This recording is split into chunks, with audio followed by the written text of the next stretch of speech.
Shalom, sahabat-sahabat Offset. Apa kabar? Hari ini menjadi kesempatan emas bagi kita semua, karena hari ini kita akan berbicara tentang kehamilan. Bersama dengan saya, Dr. Stefani, yang saat ini berkarya di Rumah Sakit Omni Internasional di Jakarta. Selamat datang, Dr. Stefani. Halo Romo, halo Sobat Offset semuanya. Terima kasih dokter telah berkenan hadir dalam obrolan nasihat kita pada hari ini. Dokter, ngomong-ngomong, saya melihat bahwa beberapa pasangan, mereka ini ada yang cepat mudah hamil, tetapi ada juga yang pasangan yang sulit sekali hamil ya. Sudah bertahun-tahun tetapi juga tidak hamil-hamil. Kira-kira mungkin dokter bisa menjelaskan tentang hal ini ya? Jadi memang kadang-kadang terjadinya kehamilan itu membuat kita penasaran. Kok yang sama-sama menikah ada yang langsung hamil, ada yang masih menunggu bertahun-tahun bahkan untuk bisa hamil. Karena sebetulnya sih kehamilan itu adalah sebuah karunia. Jadi manusia itu mendapatkan kehamilan sebagai satu karunia dari Allah. Tapi prosesnya itu bisa dijelaskan seperti begini. Saya punya gambar yang bisa mewakili cerita ini. Kalau pasangan itu menikah, dia melakukan hubungan seksual. Kalau hubungan seksual itu dilakukan secara teratur, tidak terlalu sering juga, bukan tiap hari, dan bukan per minggu sekali misalnya atau bahkan sebulan sekali, tetapi 3 hari, minggu sekali. Pada saat berhubungan, mungkin timingnya adalah pada saat si perempuan itu subur. Gambar ini menunjukkan bahwa yang besar adalah sel telur. Sel telur dihasilkan oleh seorang wanita hanya 1 kali di antara 2 haid. 1 sel telur di antara 2 haid, dan masa hidupnya hanya 24 jam, 1 hari. Jadi kalau pada saat berhubungan bukan pada saat masa subur, sperma yang dihasilkan pada saat 1 kali berhubungan itu bisa mencapai ratusan juta. Ya kalau tidak ketemu pasangannya si sel telur itu, ya akhirnya tidak terjadi. Jadi misalnya ada yang pekerjaan suaminya pelaut, berlayar berbulan-bulan, pulang 1 bulan, pas pulang, pas berhubungan, tapi bukan masa subur. Wah, ya gimana? Tetapi ada juga yang kasusnya seperti itu, pelaut pulang, berhubungan, pas masa subur.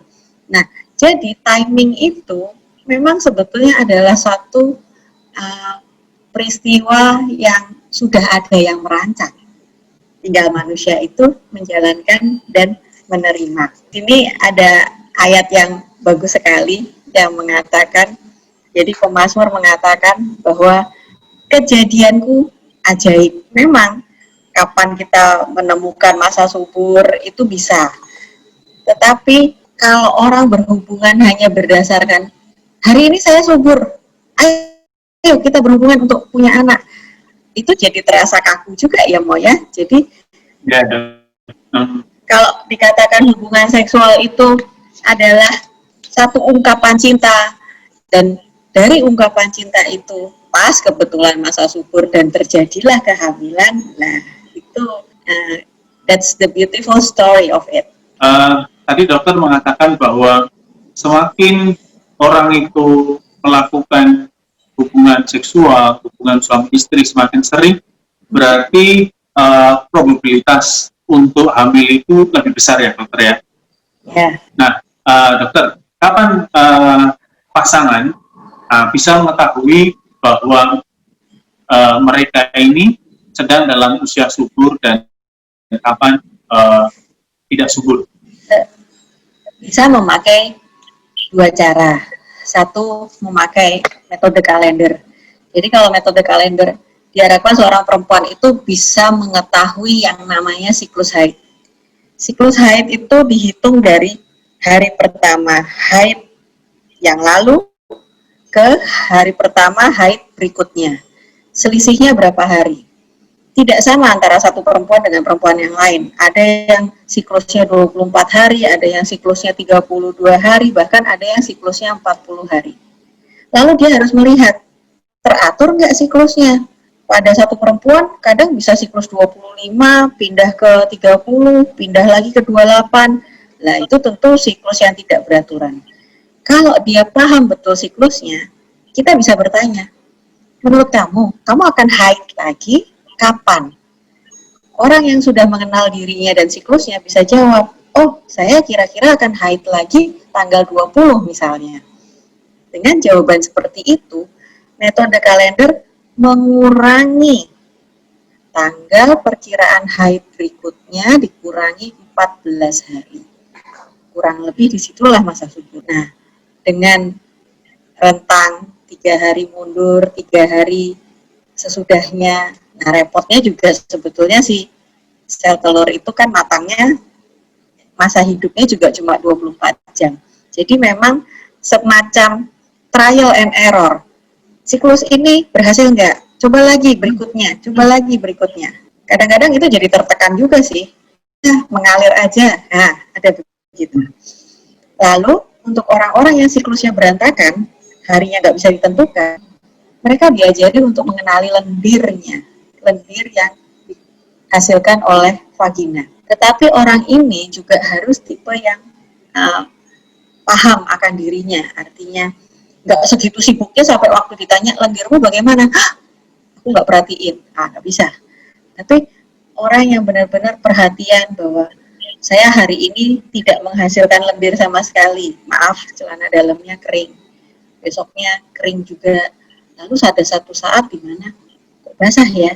Nah, itu bisa jadi adalah masa subur. Bagi yang benar-benar tertib, bisa mengcombine. Kayaknya ini hari-hari subur saya deh. Pas ada basah lendir. Nah, benar kan? Nah, bahkan sebetulnya zaman dulu itu simbol-simbol itu diajari juga tentang KB alamiah dengan segitu sederhananya bahwa basah nggak? Tapi kalau misalnya seorang perempuan itu mengalami infeksi di jalan lahirnya, lalu dia bilang, wah saya ini ada keputihan yang abnormal, kok saya tiap hari ada lendir, bahkan gatal. Nah, seperti ini tentu tidak bisa menggunakan metode lendir. Dia harus berobat dulu sampai sembuh semuanya, baru bisa mengamati lendirnya. Dokter tadi dikatakan bahwa ada dua cara ya, KB alamiah dengan metode siklus kalender maupun juga yang lendir gitu ya. Yeah. Nah, untuk mengetahui bahwa seseorang ini subur, itu sebetulnya berapa hari loh subur, ya, baik dengan menggunakan metode siklus menstruasi maupun juga yang dengan sistem lendir itu, dokter. Ya. Sebetulnya seorang perempuan itu hanya subur 24 jam. Hari itu dia subur, ya subur. Besoknya sudah enggak. Tetapi sperma sendiri sih bisa bertahan selama 3 hari di dalam vagina. Jadi misalnya 2 hari yang lalu berhubungan, waktu itu si wanita belum subur, tetapi masih ada sperma yang bertahan hidup sehingga pada saat si wanita itu subur, masih bisa terjadi kemungkinan untuk hamil. Dokter, mengapa bisa terjadi keguguran ya?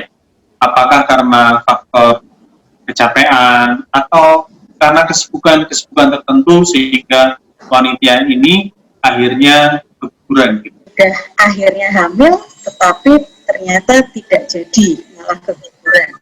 Itu memang menimbulkan kekecewaan yang luar biasa, dan biasanya menjadi pertanyaan, apakah karena saya kecapean ya, apakah karena saya stres ya. Sebetulnya peristiwa capek itu bisa saya jawab secara logika begini, kalau memang yang kamu lakukan adalah kegiatan sehari-hari, pergi ke kantor, naik sepeda motor, di di kantor, naik turun tangga, sebagai porsi yang memang sehari-hari kamu lakukan seperti sebelum hamil, itu tidak ada unsur kecapeannya.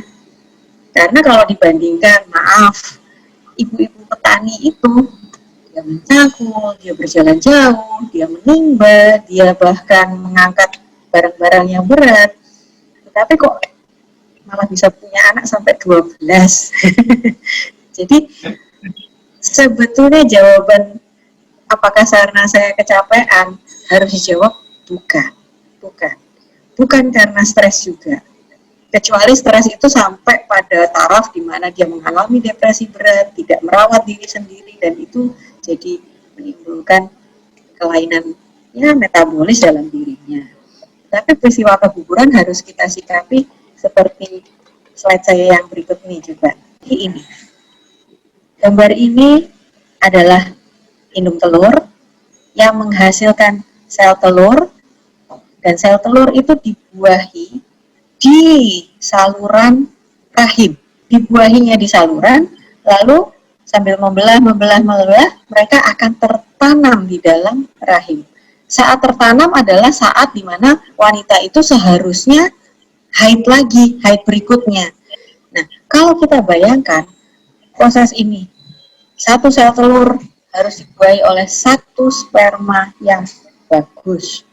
Lalu mereka membelah, dan akhirnya tertanam. Bisa saja terjadi banyak faktor, misalnya tidak semua spermatozoa yang dihasilkan dari ratusan juta spermatozoa itu semuanya bagus. Ada beberapa juga yang ternyata tidak sempurna, tetapi masih mempunyai kemampuan untuk membuahi.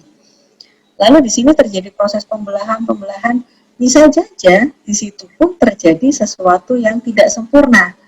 Dan pada akhirnya pada saat implantasi bisa saja juga tidak terjadi. Nah, ini adalah semua tahapan-tahapan di mana kehamilan itu ternyata tidak berlanjut dan berakhir dengan keguguran. Hiburan yang bisa diberikan kepada pasien adalah begini. Kalau sesuatu itu sempurna, tentu dia akan sampai di 9 bulan dan lahir sebagai bayi yang sehat sempurna. Tetapi bila ada sesuatu yang tidak sempurna, itu adalah sebuah proses alamiah di mana dia nggak berkembang. Atau tubuh bisa mengenali, tubuh si wanita bisa mengenali bahwa ini tidak akan bisa bertahan sampai pada 9 bulannya nanti di dunia. Jadi bahkan harus disikapi sebagai satu hal yang sudah menjadi sewajarnya, bahkan mungkin harus bersyukur bahwa kita tidak diizinkan oleh Tuhan untuk memiliki sesuatu yang pada akhirnya nanti tidak sempurna atau tidak bisa bertahan di dunia ini. Nah, kok bisa nggak sempurna? Ya, kita ini makhluk hidup. Kalaupun kita menebar 100 biji benih, apakah 100-100-nya itu akan tumbuh? Tidak. Ada beberapa yang tidak tumbuh. Dari 10 wanita yang mulai hamil, probabilitasnya adalah 2 mengalami keguguran. Dan peristiwa keguguran itu ya seperti tadi, proses seleksi alam. Kalau lihat gambar ini adalah janin di dalam rahim ibunya saat usia kehamilan sudah 12 minggu. Di mana usia 12 minggu, sekitar 3 bulan, itu janin sudah sempurna. Dia memiliki tangan dengan jari-jari, kaki dengan jari-jari, telinganya sudah ada, matanya sudah ada, jantungnya sudah berdenyut. Ini sempurna. Nah, pada minggu-minggu sebelumnya, misalnya masih 6 minggu, 7 minggu, memang kita tidak bisa melihat masing-masing dari anggota badannya secara detail, belum mampu ures dimanapun. Tetapi kalau di saat 6-7 minggu saja sudah tidak ada detak jantungnya, tidak terbentuk detak jantung, tentu itu tidak akan bisa bertahan. Ya, kira-kira seperti itu peristiwa tentang keguguran itu. Kalau dicari segala macam faktor, misalnya yang beken itu apakah karena tokso, apakah karena hewan peliharaan, ya belum tentu juga. Jadi memang sikap menunggu lalu memeriksakan diri sehingga bisa mengantisipasi apa yang akan terjadi. Ya dokter, terima kasih. Tadi juga seperti disinggung berkaitan dengan pasangan yang sudah melakukan hubungan seksual tetapi juga tak kunjung hamil ya dokter ya. Lantas apa ada program tentang kehamilan, dan kalau seandainya ada program kehamilan, maksudnya program itu seperti apa toh? Mungkin dokter bisa menjelaskan. Memang pengen sekali punya anak, lalu datang ke dokter. Selalu saya ingatkan bagaimana siklus haid kamu. Coba lebih memperhatikan, lebih mengefisiensi hubungan seksual supaya kehamilan itu bisa lebih fokus dan bisa terjadi masih secara alami. Lalu banyak juga pasangan-pasangan yang sudah kami sudah terlalu lama menunggu, mari kita pergi ke dokter untuk dibuatkan anak. Nah, sebetulnya secara gereja Katolik kita harus hati-hati dengan yang seperti ini, karena banyak pasangan Katolik yang justru tidak tahu bahwa sebetulnya jangan. Ibaratnya sekarang yang dilakukan inseminasi.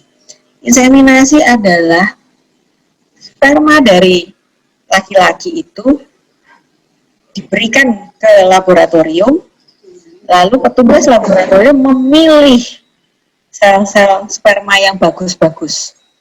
Nah, sel-sel yang bagus-bagus ini kemudian oleh dokter kandungan dimasukkan ke dalam rahim istrinya, istri dari laki-laki itu, tetapi pada saat timing di mana wanita itu subur. Nah, ini tuh yang kesannya mau mencari sebuah kesempurnaan sehingga sel-sel sperma yang kurang bagus itu ya dalam tanda kutip dibuang. Nah, itu yang sebetulnya secara gereja tidak boleh. Lalu program bayi tabung, nah ini yang berbahaya. Banyak sekali pasangan yang pergi ke luar negeri atau pergi melakukan bayi tabung demi memiliki anak.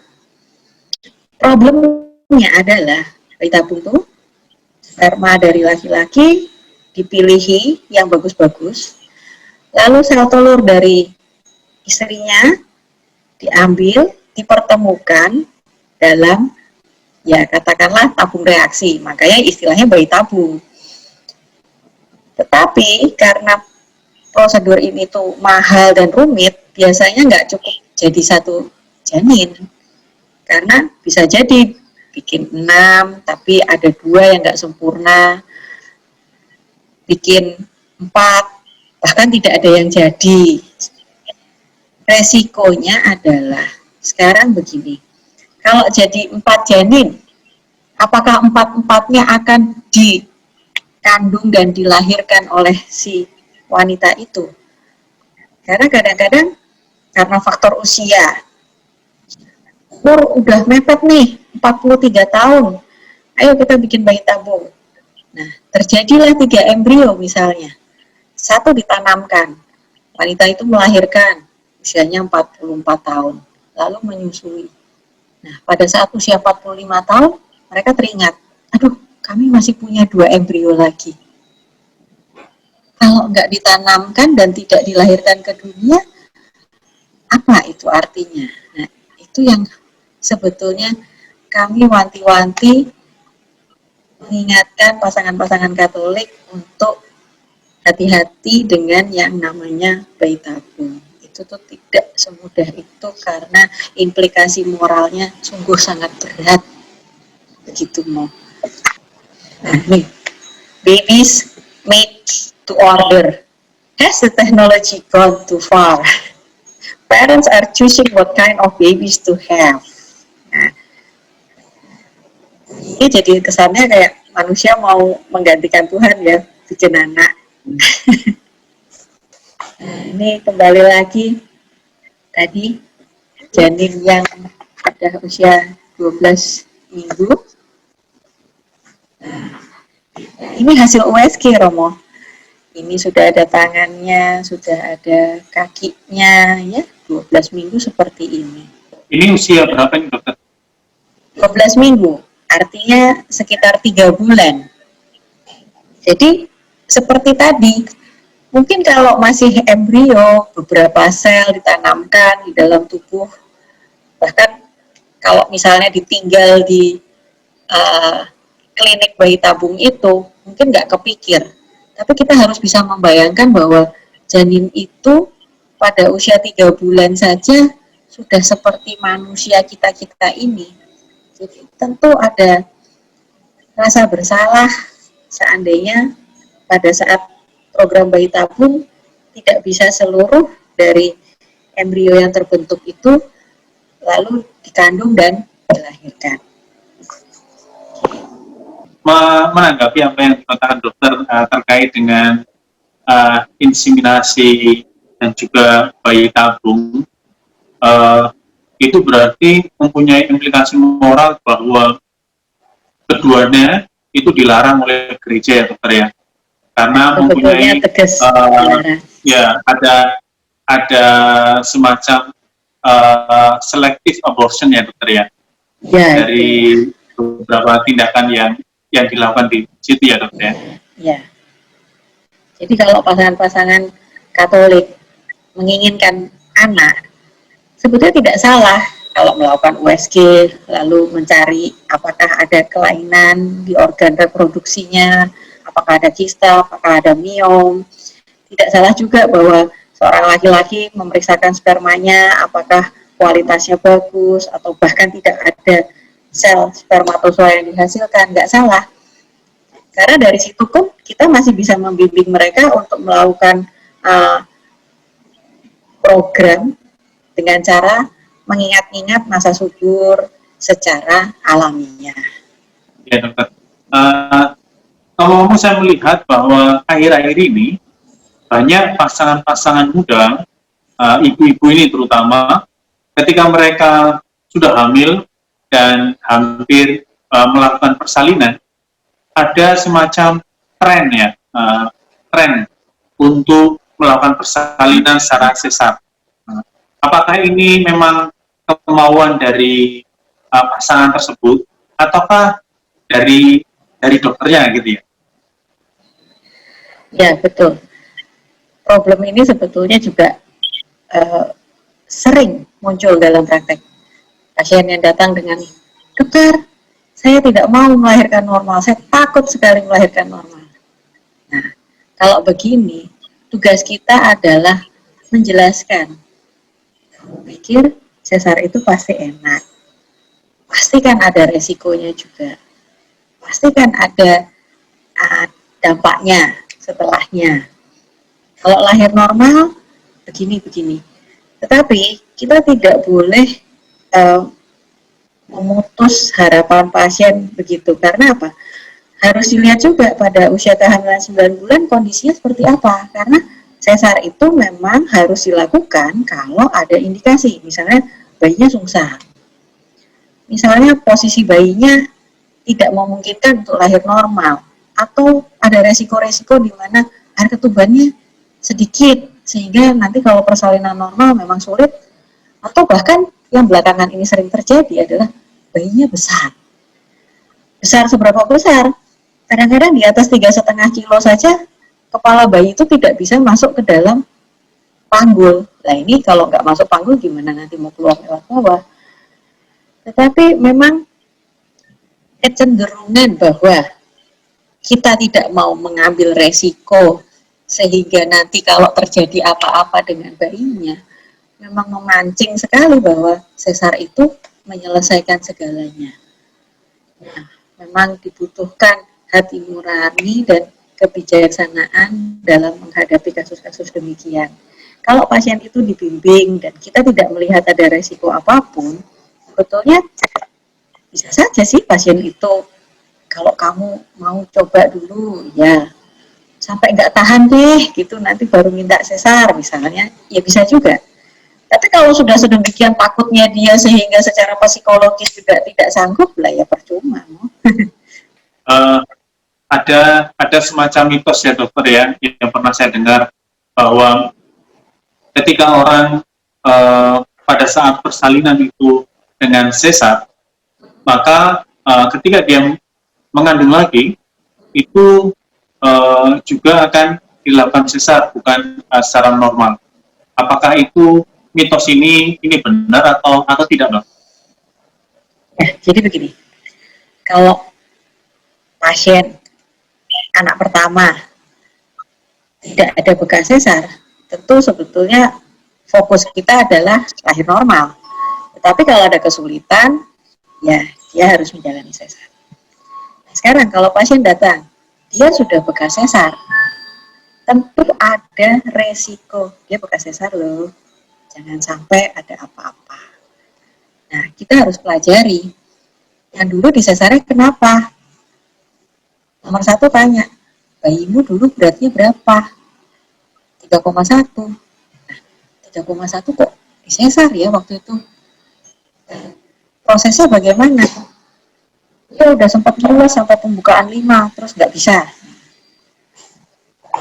Berarti mungkin untuk persalinan kedua juga akan mengalami kesulitan, apalagi kalau bayinya yang anak kedua ini udah 3,4 beratnya. Gitu. Atau misalnya anak pertama sungsang, makanya itu disesar. Anak kedua nggak sungsang, mau coba? Boleh dicoba persalinan normal, tetapi dengan pengawasan ketat. Jangan sampai misalnya udah bekas sesar, sampai pembukaan 5 nggak maju-maju nyangkut di 5, ya nggak mungkin kita induksi atau kita paksakan. Mungkin ada hal-hal memang yang tidak mungkin untuk normal. Tetapi kembali lagi, kita ini hidup di zaman yang demokratis dan hak asasi manusia. Kadang-kadang pasien datang begini, saya kan udah bekas sesar dokter, udah nanti sesar aja. Ya udah, kalau kayak gitu dokternya masih memaksakan untuk normal, ya kita yang nggak bijak jadinya. Oke dokter.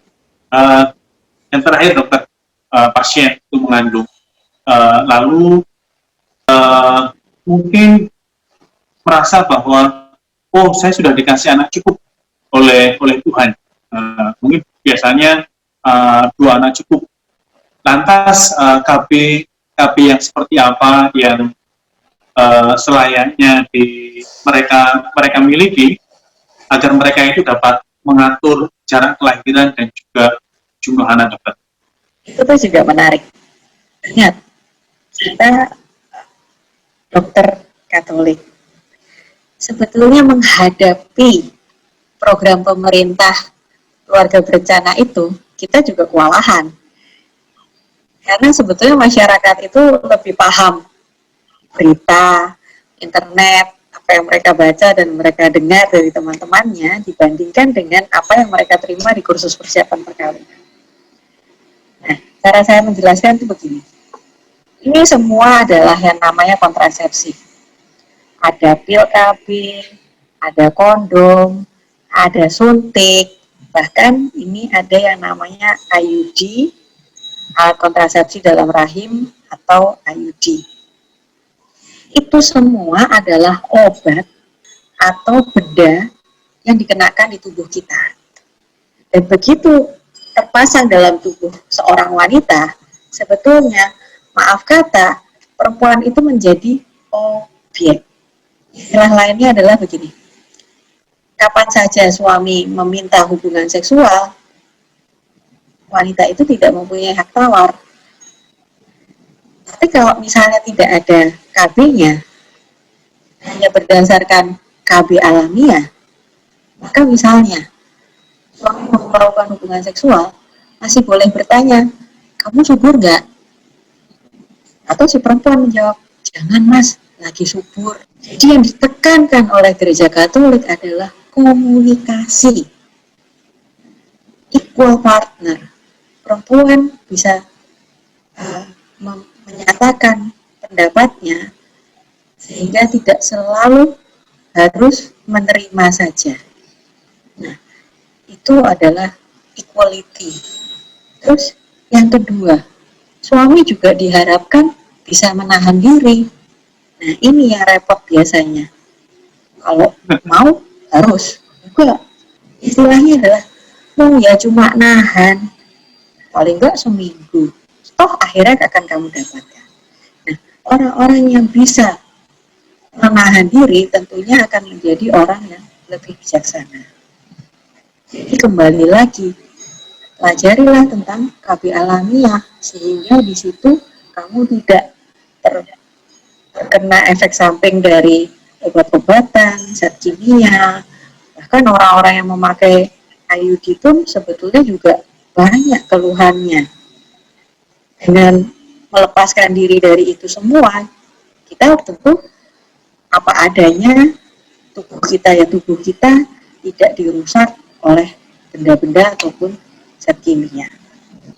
Dokter, dari yang dokter sampaikan berkaitan dengan KB buatan ini ya, saya mendengar bahwa KB buatan ini secara khusus yang berkaitan dengan IUD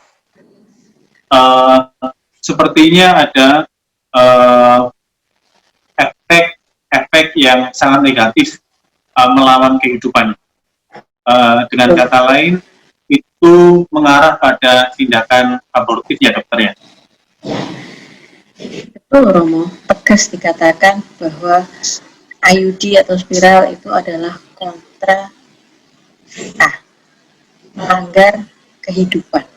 Slide ini menunjukkan bahwa pembuahan sel telur dan sel sperma itu terjadi di saluran telur. Ini sudah dinyatakan sebagai sebuah kehamilan. Lalu si janin itu sambil membelah 2 sel, 4 sel, 16 dan seterusnya, lalu tertanam di dalam rahim. Itu proses dari kehamilan alamiah. Tetapi kalau ada IUD, alat kontrasepsi di dalam rahim, di sini, itu akan menghalangi terjadinya implantasi. Jadi di sini sudah terjadi kehamilan, lalu di sini tidak terjadi implantasi atau tertanamnya si janin di dalam rahim. Jadi akibatnya mereka keluar. Nah, sesuatu yang sudah dinyatakan hidup di sini, keluar di sini, itulah yang disamakan dengan pengguguran. Yang repot adalah kadang pasangan kan nggak tahu karena merasa tidak melihat. Tetapi kalau tadi slide yang menunjukkan bahwa 6 minggu janin itu sudah ada detak jantung, 12 minggu sudah berbentuk manusia. Jadi mestinya mereka yang menggunakan IUD atau AKDR itu mengingat bahwa apa yang dihalangi untuk tertanam di dalam rahim sebetulnya bisa menjadi manusia. Kembali ke KB alamiah, banyak juga sih pasien yang misalnya gini, kamu udah pakai KB kalender, kamu udah pakai KB alamiah, tetapi kok hamil juga ya. Misalnya seperti tadi kata menahan diri atau lupa masa subur, itu kan bisa saja terjadi. Kita ini kan manusia, nggak sempurna. Lalu kalau terjadi kehamilan, ingatlah bahwa kehamilan itu adalah sesuatu yang normal terjadi. Bukankah kejadian saja dikatakan beranak pinak dan penuhilah dunia? Makanya kalau Tuhan sudah berkehendak bahwa hamil, terimalah itu sebagai karunia. Sahabat-sahabat offset yang terkasih, demikian obrolan sehat kita tentang kehamilan bersama dengan Dr. Stefani. Saya yakin dan percaya apa yang sudah kita bicarakan baru saja sungguh sangat bermanfaat bagi semua saja pasangan-pasangan yang mempunyai anak, buah hati yang dirindukan dalam kehidupan mereka sehingga dapat menambah kebahagiaan di dalam keluarga. Dan juga bagi mereka yang sudah punya banyak anak, bagaimana cara mengatur sesuai dengan ajaran gereja. Kembali, akhirnya saya mengucapkan limpah terima kasih kepada Dr. Stefani yang memberikan pencerahan, gambaran yang begitu luas terkait tentang kehamilan di dalam pandangan gereja Katolik. Terima kasih, Dokter. Terima kasih banyak Romo, senang sekali bisa bergabung di acara Offset ini.